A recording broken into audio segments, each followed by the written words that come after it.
9, 8, 7, 6, 5, 4,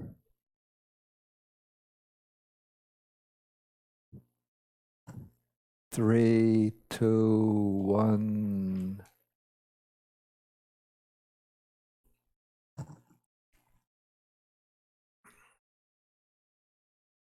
Okay, so this is the 2 o'clock or 2:12 or 2:10 afternoon session on Sunday. Today's Sunday, September 1st. Okay, so we're going through the functions of the chittas. So we have 19 types of chittas perform the functions of rebirth, bhavanga, and death. 2 types of investigating consciousness accompanied by these are the 2 types of investigating consciousness accompanied by equanimity. Unwholesome resultant is this is interesting. It's the rebirth consciousness for all of the beings in the lower realms. So whether the beings are reborn in the hell realms, in the realm of the pretas or hungry ghosts, in the animal realm, from dogs and cats to elephants, lions, alligators, birds. They all have as their rebirth consciousness and bhavanga that investigating consciousness accompanied by equanimity. It doesn't mean that they have equanimity all the time. It means that this consciousness is accompanied by a neutral feeling. And then for those in the human realm who are reborn as human beings, but with some kind of inherent genetic defect in the functioning of the mind, that's the wholesome resultant investigating consciousness accompanied by equanimity. Then most other human beings have one or another of the 8 great resultants, and the superior kind of great resultants are the ones with 3 roots, with non-greed, non-hate, non-delusion. The inferior kind are those with just 2 good roots, non-greed, non-delusion. Then the beings in the fine material sphere have the 5 resultant fine material sphere consciousness as their substratum consciousness. And the beings in the immaterial sphere have one or another of the 4 immaterial sphere resultants as their substratum consciousness. Okay, so 2 types, 2 chittas perform the function of adverting. This is the 5-door adverting consciousness, which adverts to the objects through any of the 5 physical sense doors, and the mind door adverting, which turns to an inward mental object. Okay, then 2 each perform the functions of seeing, hearing, smelling, tasting, and touching. Those are the unwholesome resultant or wholesome resultant, eye consciousness, ear consciousness, smelling, eye consciousness, ear consciousness, nose consciousness, tongue consciousness, or body consciousness. And similarly, 2 perform the function of receiving. That's receiving the object after it comes in to one of the sense doors. Then 3 perform the function of investigating. We have the unwholesome resultant accompanied by equanimity, the wholesome resultant accompanied by equanimity. And what is the 3rd one? My memory is getting rusty.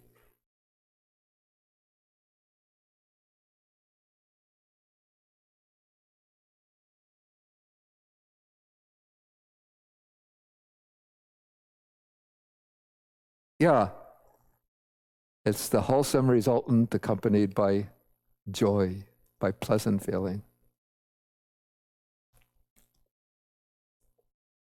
Okay, so those 3, the function of investigating, the mind door adverting performs the function of this it's a technical point. We don't have to be detained by this. It also performs the function of determining the object in the 5 sense doors. Okay, then 55 chittas perform the function of javana. So this is extremely important phase because it's in the javana phase that we create new karma. And so the chittas, the 55 types of chittas that perform the function of javana, I think we have them enumerated here.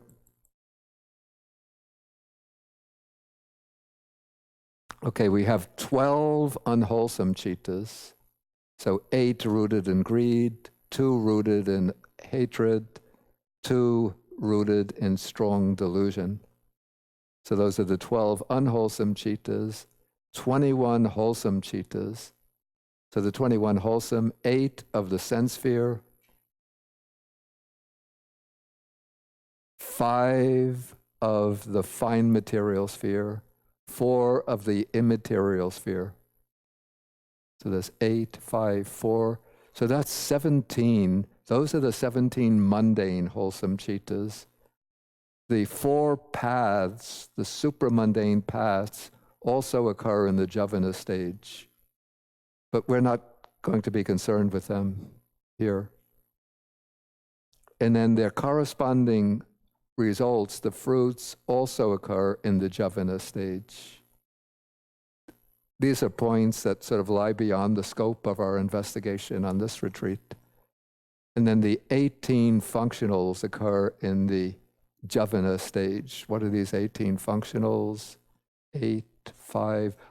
So these are the chittas that arise in the arahat, corresponding to those that arise in a non-arahat. So we have 8 of the sense sphere, when the arhat is engaged in his ordinary activities, 5 of the fine material sphere, when the arahat enters into the jhanas, 4 of the immaterial sphere, when the arhat enters into the formless or immaterial meditative attainments. So that's 8, 5, 4, 8, 5, 4, that's 17. And what is the 18th?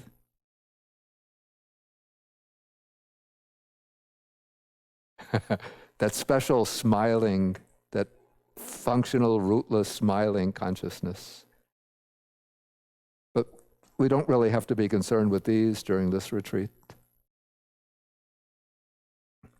Okay, then the function of registration, this is the function that takes place after the javana stage, when there is a clear, especially clear and distinct object. That object is registered by the mind.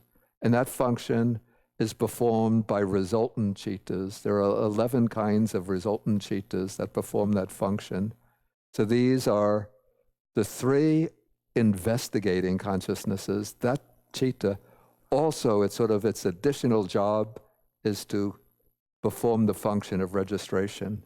Again, this is like our surgeon, Dr. Robert Jones, who his additional job is on Saturday to coach the local baseball team, Little League baseball team. So these 3 investigating consciousness chittas perform that function, and also the 8 sense sphere resultants with roots perform that function. We don't have to be too concerned with these details.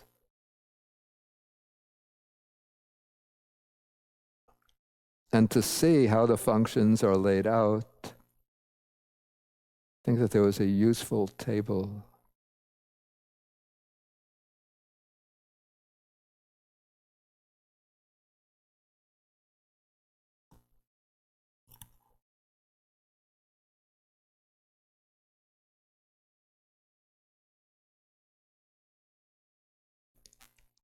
Okay, so this table shows which chittas perform which functions. So here we have rebirth, bhavanga, death. So this can be performed by the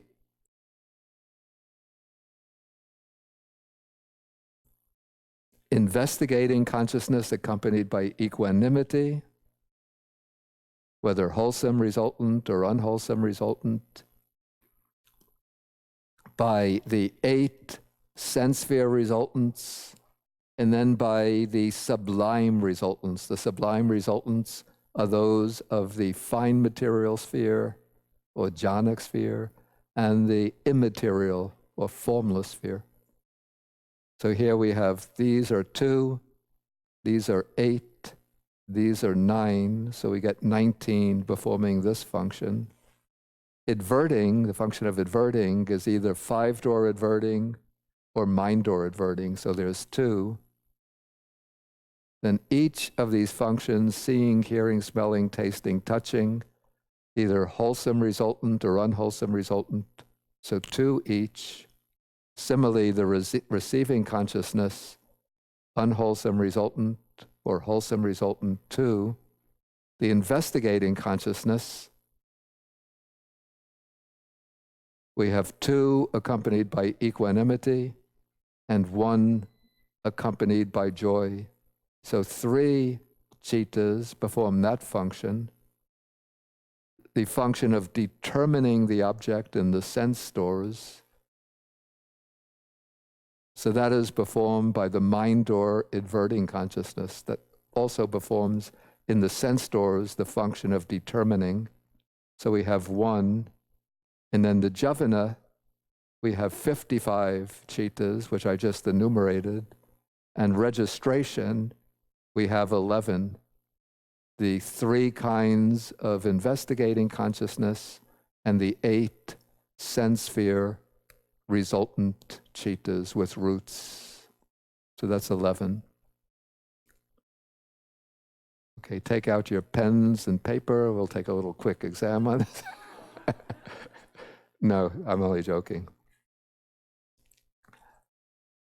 Okay, so I think now we've covered this rather grueling subject matter of functions of consciousness. Let's just take a quick look at the bases that could be relevant.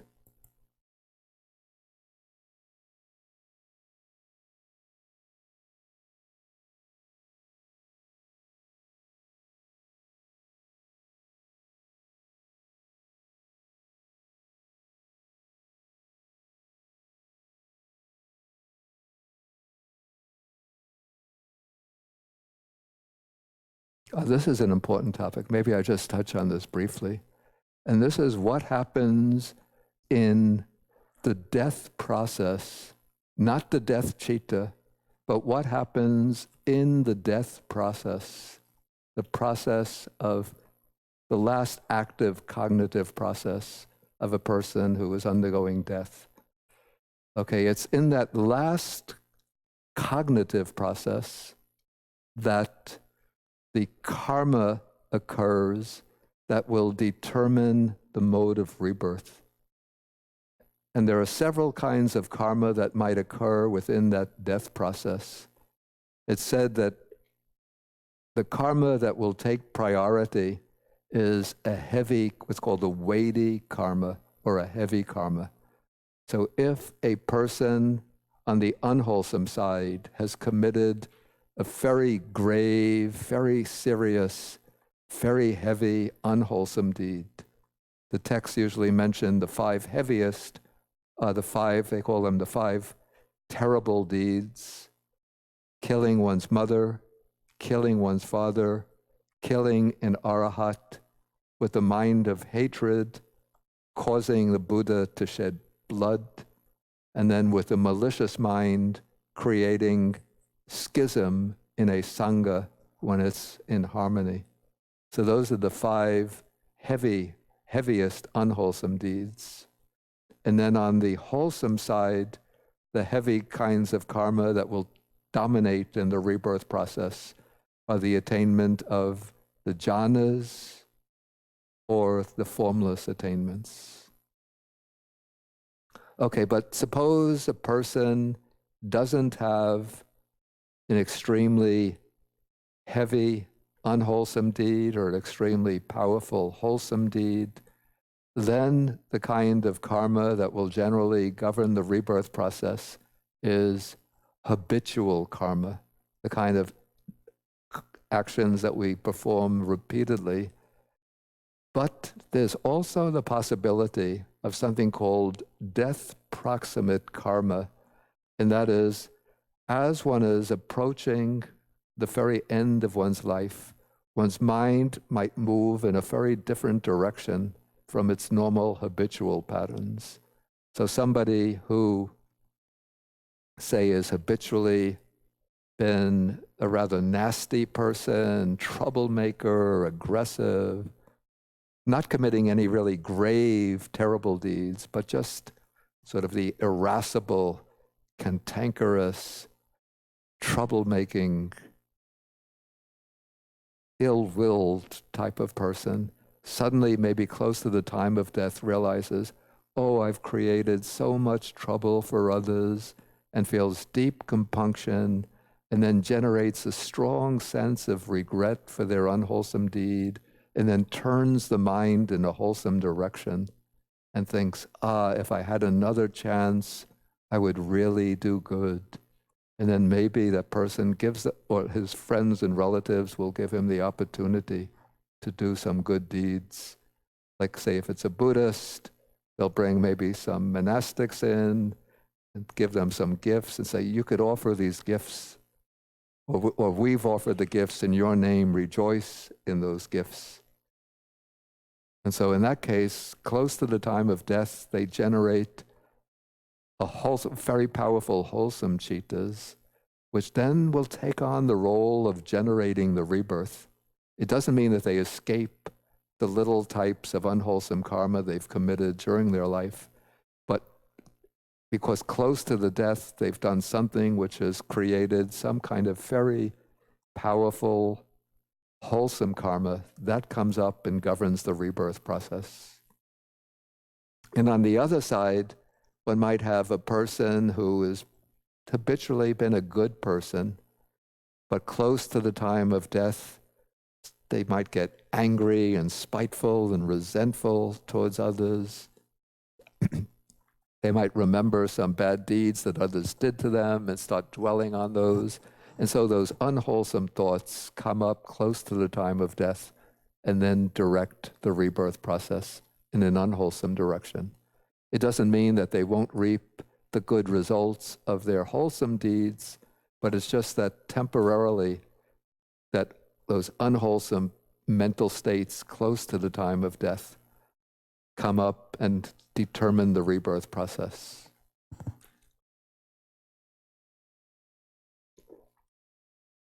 And then, okay, so we have the powerful or weighty karma, death proximate karma, the habitual karma, and then there's something called, maybe we could call it, what is the term that I use here? Some kind of karma that has been done in the past just comes up sort of unexpectedly, almost like just out of sheer chance. Some little deed one might have been done in the past, either good or bad deed, just gets the opportunity to come up out of nowhere, sort of out of the blue it appears. And yeah, you could say serendipity. Though it's not, serendipity usually suggests something that's good. In this case, it can be good, it can be bad, but it's just some karma, adventitious, that might be the word, sort of coming out of nowhere. It slips in and governs the rebirth process. This might be how beings reborn in the animal realm get to escape the animal realm and come back into the human realm.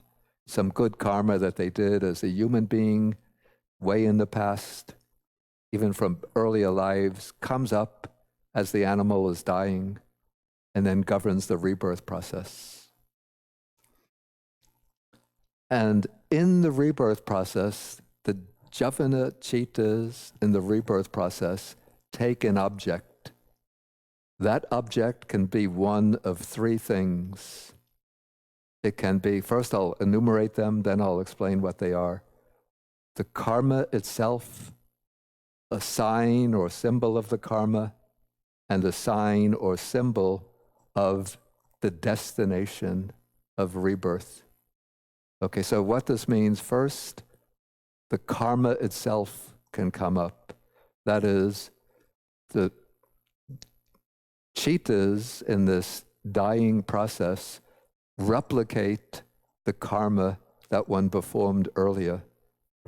So say if I had the practice of coming into this temple and then venerating the Buddha here, and that's done repeatedly, so it's a repetitive karma. And so as I'm in the dying process, my mind is going through the same kind of mental states as when I come in here and venerate the Buddha. So that karma is reproducing itself mentally in the imagination. If it's, say, on the unwholesome side, say we have a butcher whose job is to kill animals, and so as he's dying, in the death process, the mind will be going through the mental states that the butcher has gone through as he's slaughtering an animal. Okay, so that's the karma as the object of the rebirth process. The next possibility is called the sign or symbol of the karma. So in this case, you see something associated with the action one has been performing. So to take the example of coming and venerating the Buddha, what becomes the object is not my action of venerating the Buddha, but maybe the statue of the Buddha. Or maybe I get the fragrance of the incense burning, or maybe a sound of the nuns chanting while I'm venerating the Buddha. So there's some object connected with that action. On the unwholesome side, with the example of our butcher, he might see the butcher's knife, or he might hear the sound of an animal crying, or he might get a symbol of the impression of sort of blood flowing on I'm sorry to use this rather gruesome example. The blood flowing out from the animal's throat, or maybe the smell of the entrails of the animal. So some kind of symbol connected with that deed. So that's called the kamma nimitta, the sign of the kamma. Then the third possible object is called in Pali gati nimitta, which means a sign of the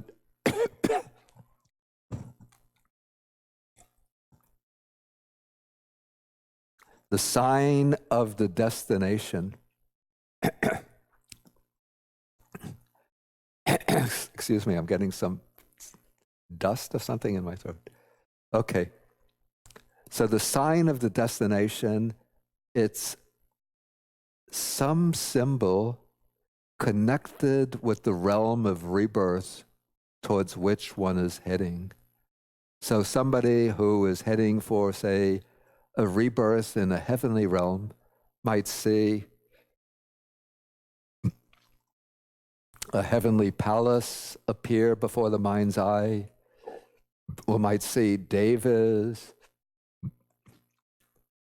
appear before the mind's eye, or might hear celestial music, the music of the devas, or get some beautiful fragrance. So some kind of symbol of the future destiny towards which one is heading. And then somebody who's heading towards, say, rebirth as an animal might start seeing other animals, or might start seeing, if they're going to be reborn in as a forest animal, as a forest monk heading for a forest animal, they might start seeing the forest or troops of other animals in the forest.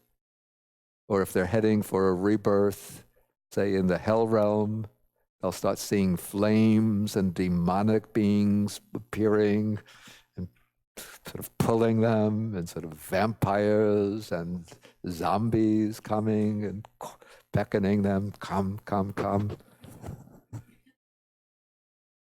Yeah, so those are the symbols, the gati nimitta, the sign or symbol of the future existence. And this is the important point, that the object of that last javana process then becomes the object of the rebirth linking consciousness and the bhavanga throughout the course of life. So what's going on with ourselves all the time, we don't realize this, but when we're in deep sleep, or even when the bhavanga is occurring every moment between our active consciousness, the mind is falling into that state where it's taking as its object that object or that form that has been the object of the death process of the previous life. And that remains sort of with the substratum consciousness through the whole course of life, right up to the moment of death.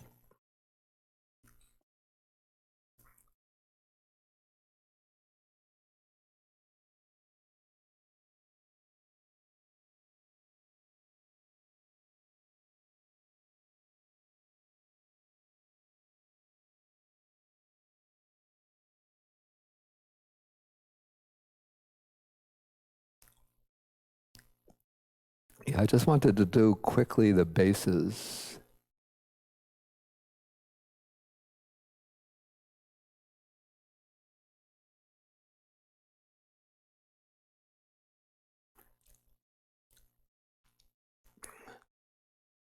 Okay, here we are. Okay, so there are 6 things which are called bases.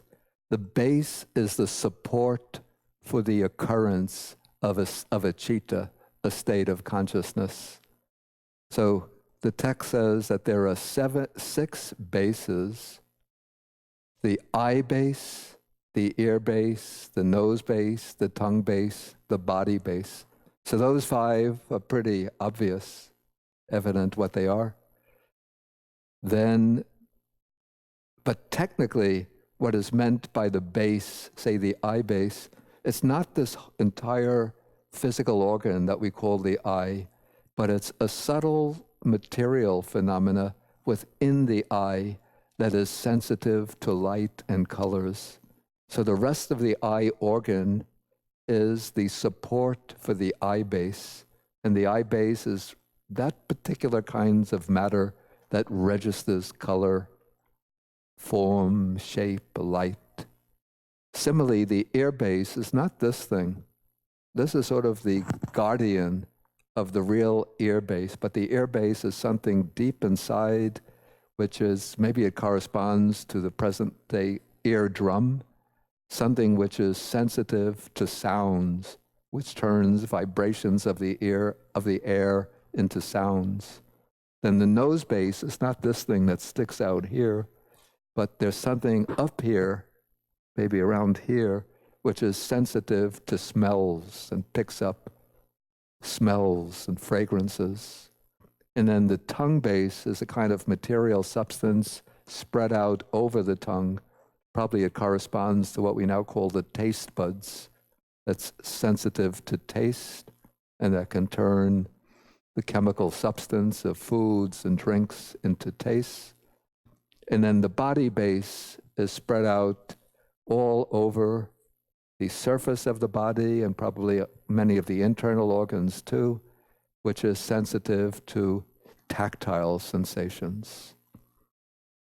So those are the 5 physical bases. And then the 6th base is the heart base.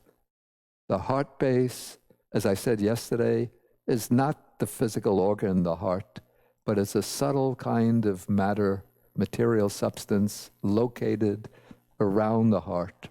I feel it is centrally located rather than off to the left, which functions as the support for certain chittas, certain kinds of consciousness. Okay, so all of these are found in the sense world, in the sensory sphere. In the fine material sphere, the sphere corresponding to the jhanas, the beings who live in those realms, the coarser sense bases are not found, the nose, the tongue, and the body base. They have physical bodies, and the way they're depicted in Buddhist art, they have noses and tongues. They look like human beings, but maybe with halos or auras around them. But the functioning bases are only sight, hearing, and the heart base. But because smell, taste, and tactile sensations are considered coarse, whereas sights and sounds are considered subtle, so those coarse sensory experiences don't exist in the fine material realm. And then in the immaterial world, where there's no matter at all, there are no bases, because all of the bases are material. Okay, the I base is the support for the two kinds of I consciousness, wholesome resultant, unwholesome resultant. Similarly, the ear base, nose base, tongue base, body base, each of these is the support for the two kinds of consciousness, unwholesome resultant, wholesome resultant. The heart base is the support for all the other chittas that occur in our experience.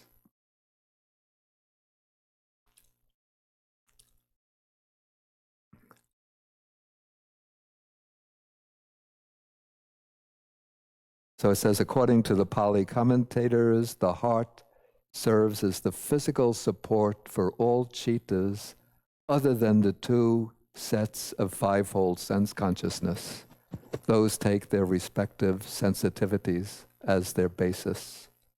And interestingly, in the canonical Abhidhamma, the heart base is not expressly mentioned, but rather the Patana, which is the last book of the Abhidhamma, speaks of a certain kind of matter in dependence on which the mind element and mind consciousness element occur.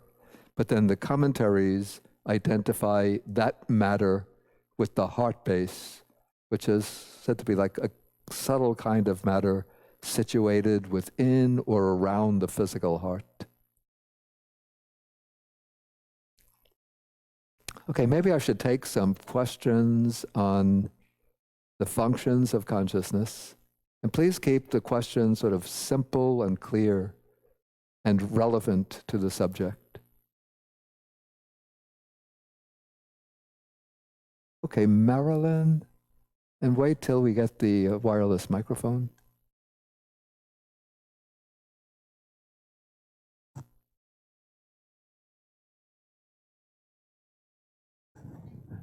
Right here.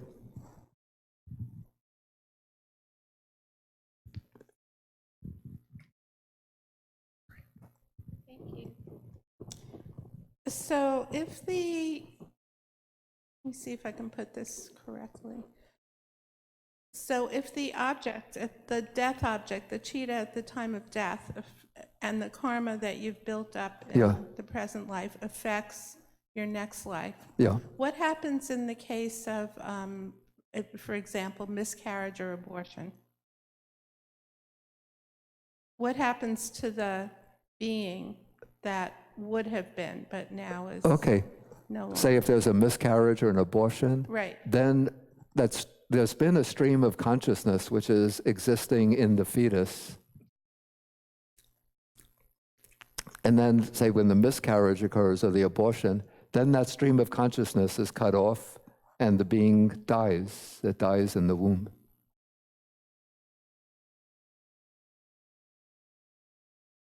I see. What is the death object? Wait, take the microphone so I could hear clearly. what will take them on to the next life? I've never seen this point discussed in the text. So what I would guess that in that case, it would be some karma from a previous life gains the opportunity to enter in during the death process and then will govern the next existence. That's my guess. But it's a question I haven't seen discussed anywhere within the texts themselves. Okay, Ravi here, and Thank you. Bhante, I have a question on this consciousness. My wife passed away within the last month. yeah, We rushed her to hospital, and she was alive at that time, right? yeah, And her heart stopped. yeah, So technically, if she wasn't in the hospital, she would have died then and there, maybe even at home. yeah. So, but they were able to revive her. Yeah, they were with trying to revive her. defibrillator Yeah, and did some surgery. yeah, Kept her unconscious to help the body recover with a pump. yeah, But within 3 days, she passed away. yeah. Now, my question is exactly at what, because the heart had stopped, but the brain was working, I believe. Yeah, yeah, That is why she was not brain dead. So, yeah, but then keeping her unconscious, we don't know whether she was really conscious, but I think she was conscious, although she couldn't respond. yeah. Now, when you talk of death consciousness, where would it be?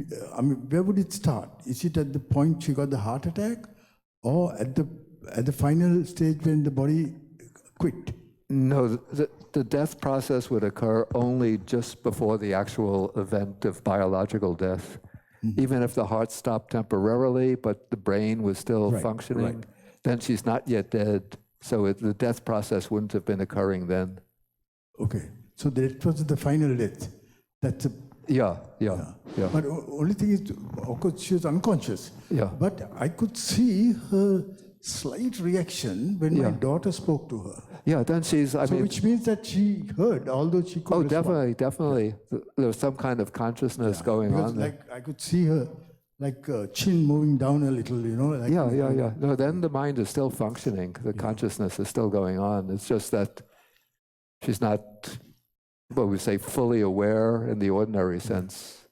Thank you, Bhante. Okay, first, what is your name again? Thanoja. Oh, my name? Yeah, Yeah, Thanoja. Anoja. Wow, that's the name of Queen Anoja. She was one of, yeah. It's a TH, Thanoja. Thanoja. Tanoja. Yeah. Oh, you almost had to. Okay. Thank you, Bhante. So I had a question of two cases, if the result would be the same in terms of what resultant would carry on as the rebirth linking process.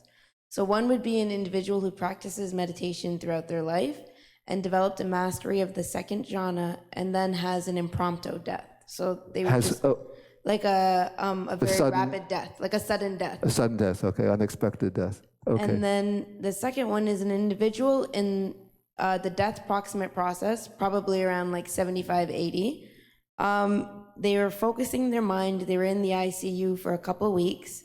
And in that time, they decided to practice meditation. And they attained the second jhana Yeah. from rigorous practice, and they pass away. So is the second jhana resultant what carries on into the rebirth linking process for both cases? I would say so. I would say so. Okay.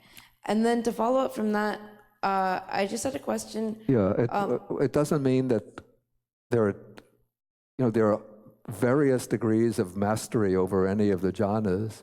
So say the first meditator who's practiced over the years, the second jhana, and then dies suddenly, that person might have a higher degree of mastery over the second jhana than the person who just develops it suddenly in the ICU and then passes away. But the second jhana consciousness will be a strong consciousness governing the rebirth process. So it would seem to me that they would both be reborn in the divine realm corresponding to the second jhana, but the one who has the higher degree of mastery will probably be reborn maybe as a more powerful divinity in that realm than the other one. Okay. Okay. Thank you. I was just wondering if the reasoning behind why one might have had more practice and the other sort of came into the practice had to do with karma as well, or if it would be related at all. That's hard to say. Okay. Okay. Thank you. Just life circumstances. The first person might have come across Buddha's teaching early in life and done a lot of meditation practice, gone to hermitages and practice. So that could have been sort of due to having especially good karma, which brought them into all of those circumstances. The other person, if he develops the second jhana in the ICU, he has to have very good karma to reach that attainment. But it took a long time for that karma to ripen, and it didn't provide all of the good conditions that happened in the first case. Okay, I think Mark had the question.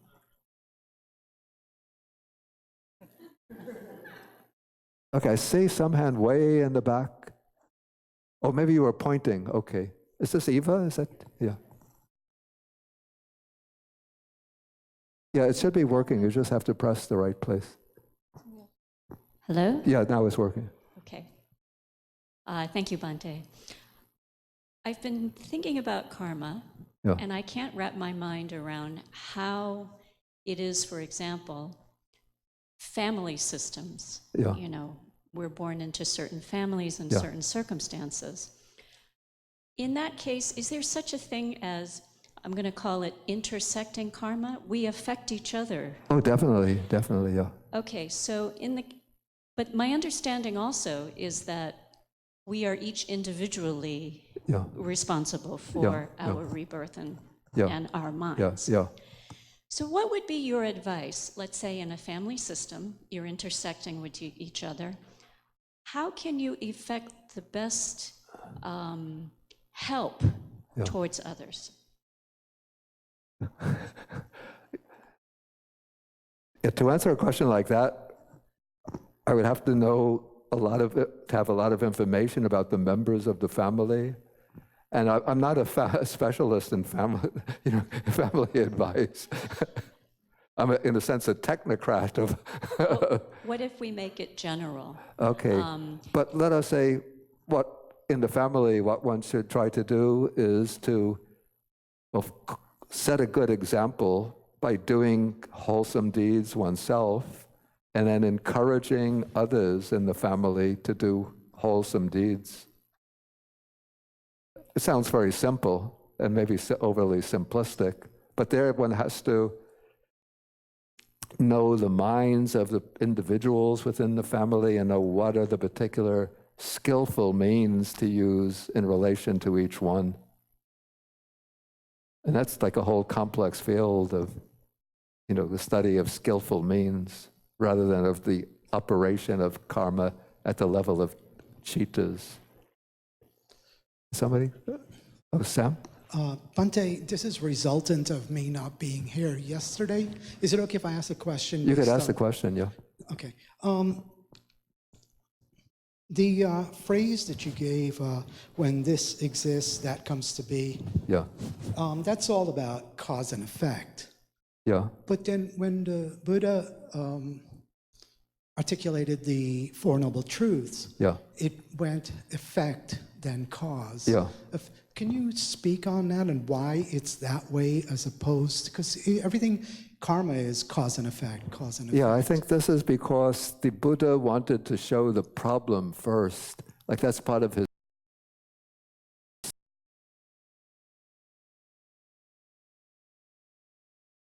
the problem of the human condition, which is the problem of dukkha. And then once people are alerted to the problem, then he'll trace the problem to the cause and show the cause. Then with the third truth, he'll proclaim, he answers the question, is it possible to resolve the problem of dukkha? And he says, yes, it is. Then the question comes, how does one do that? Then he shows the Noble Eightfold Path. And then it goes the same with the five skandhas, where it's form, feeling, and so on. But then when you go into the 12 chain, 12 links of Yeah. dependent origination, he's saying ignorance leads to volitional formation, consciousness, and so on. But then contact and feeling comes after consciousness. But when you reverse the 12 factors, then it would make more sense, because then feeling would come before the consciousness. In other words, when the eye takes contact with form, feeling arises before the Yeah, actually, I consciousness. dealt with this yesterday. Oh, sorry, was that the session when that wasn't broadcast? Oh, I see. Yeah. It was in one of the sessions. Somebody, or maybe it was in the evening question and answer session. No, I listened to that. It wasn't there. so- Okay, somebody brought up the question why in the 12-fold formula, it wasn't in the Q&A session. In the 12-fold formula, consciousness comes before the 6 sense bases and contact, whereas in fact, in another sutta that we took yesterday, it begins in dependence upon the eye and visible forms. Eye consciousness arises. The meeting of the 3 is contact. In dependence on contact, there's feeling. Okay, so that sutta is beginning with, you might call the given human situation, the situation of a human being existing in the world, undergoing sensory experience. And in that case, consciousness arises in dependence upon the internal sense base, making contact with a corresponding object. Out of that encounter, the corresponding consciousness arises. So in that case, that occasion of consciousness arises subsequent and on the basis of the physical sense base and the object. But in the 12 sequence of the 12 factors of dependent origination, the Buddha is showing the way in which the cycle of samsaric existence is maintained from one life to the next. And here we have ignorance and the volitional activities as the causal input from the past, and the initial result or consequence of those causal factors from the past to begin the present life is the arising of consciousness. So consciousness is what carries over, continues or flows over from the past existence to the new existence. Then when consciousness arises, it arises together with nama rupa, with name and form, with mentality, materiality. And then once mentality, materiality, as they mature, the 6 sense bases emerge. Then the 6 sense bases make contact with the object. And when the sense bases make contact with their objects, then there arises the specific types of sense consciousness. In regard to visible forms, eye consciousness. In regard to sounds, ear consciousness, and so forth. And do you think we get glimpses of the super mundane cheetahs during the higher stages of meditation? Do we get glimpses of them? Yeah, I mean, just like those moments where it's just like, oh my God. What was No, that? either you experience them or you don't. Because if you experience, say, the path of stream entry, you're a stream enterer. It's not that you get a glimpse of it and you come down and Okay, you're no, not no, the no, stream. because we have those moments where it's like, oh my God, what was that? You know? And, I mean, there could be like these unusual experiences in meditation, but right. if it's the real experience of stream entry, it will be cutting off certain fetters. Thank you. Okay, I think the rest will have to, people will either have to hold their questions or write them down, as I said, and put them on the table here, because it's time for us to bend and stretch with Allison as our yogi master. Master yogi. Okay, please come up and